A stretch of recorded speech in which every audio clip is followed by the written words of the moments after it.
लेकिन जैसे ही मैंने कल न्यूज़ देखी कि हमारी बहनें साक्षी और विनेश फोगाट अपने मेडल गंगा नदी में बहाने जा रही हैं, तो मेरे को एकदम मोहम्मद अली साहब की याद आ गई। मोहम्मद अली साहब जो एक मशहूर मुक्केबाज रहे हैं, जिनको कैसिस क्ले के नाम से जाना जाता है। जब उनके ऊपर जब यूएस में गोरे काले की नीति चल रही थी और उनको एक रेस्टोरेंट में दाखिल नहीं होने दिया जा रहा था कि उन्हें बताया कि मैं ओलंपिक गोल्ड मेडलिस्ट हूं, तो उन्होंने उसको बाहर फेंक के मारो, बोला कि तेरे जैसे ओलंपिक मेडलिस्ट बहुत आते हैं। तो इस बात से आहत होके उसने अपना ओलंपिक मेडल ओहियो नदी में फेंक दिया था।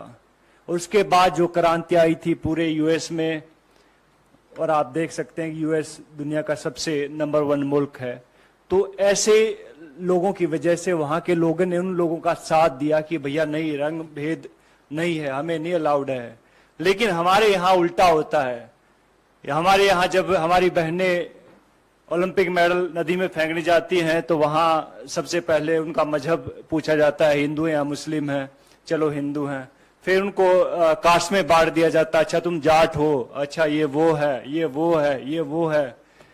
तो बहुत सारी चीजें। फिर उसके बाद जो उनकी आईटी सेल एक्टिवेट हो जाती है, फिर बहुत सारे लोग आते हैं कि मैंने ट्विटर पे देखा है, बिकॉज आईटी सेल की जो टीमें होती हैं कि हम आपको यहाँ प्रभावित नहीं करने देंगे, इससे हमारी गंगा नदी दूषित हो जाती है। तो ये देखकर बहुत दुख होता। बहुत सारे लोगों को नहीं मालूम होता कि ओलंपिक होता क्या है। आप लोगों को भी नहीं मालूम होगा, बहुत सारे नेता लोग हैं उनको भी नहीं मालूम कि ओलंपिक होता क्या है। पहले जहां आप ट्रेनिंग कर रहे होते, पहले वहां जीतना पड़ता है, जहां आप अखाड़े होते हैं वहां जीतना पड़ता है, नंबर 1 बनना पड़ता है उस वेट में। फिर जाके आपको डिस्ट्रिक्ट में ट्रायल होती है कि लाइक भैया मैं भिवानी का रिप्रेजेंट करता हूं तो मैं यहाँ पे ट्रायल दूंगा, वहां 4-5 अकेडमी और होती है, वहां जीतना पड़ता है।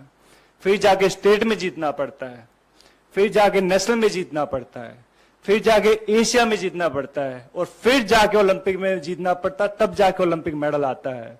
अभी कई लोग गुटखा खा के बात तो कर देते कि ओलंपिक मेडल है, हमारे पैसे भी दो, ये वो दो। तो भैया पहले भी हमने बात कही थी इस बात में कि भैया अगर सरकार चाहेगी तो हम कहते हैं कि वो पैसे भी दे देंगे उनको, अगर ज्यादा इनको दिक्कत है इस चीज से। लेकिन ऐसा बन के दिखाओ, आप ऐसा मेडल लेके दिखाओ, उसके बाद आप बात कीजिएगा।